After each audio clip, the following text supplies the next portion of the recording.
Deputado mandate a Comissão Recrutamento Cadetes PNTL a esclarecer a alegação de nepotismo e processo de recrutamento.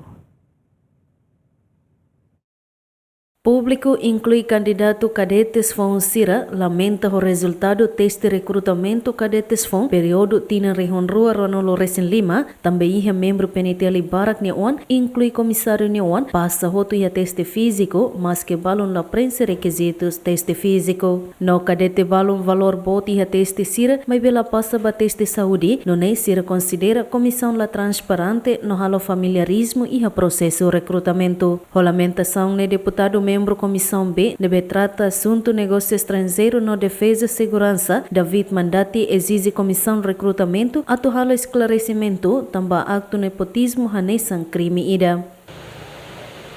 Ida nemo se questão ida nebe sira be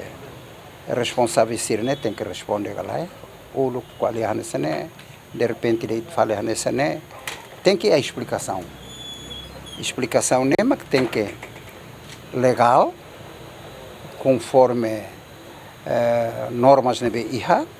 para depois ter sociedade belíssimo karik iha duni kata comandante ni uan siradeit ne ladun di akona ia falando discriminação karik promete mak di hangata de 23 mas iha fali nebe liu sira tem que foi explicação para a sociedade ga então saída mas buat foto tu tem que ir explicação para depois é uma bela compreensão saída mas nem ane liu nem bela tama tem que ir explicação lá e buat tira bela explicação.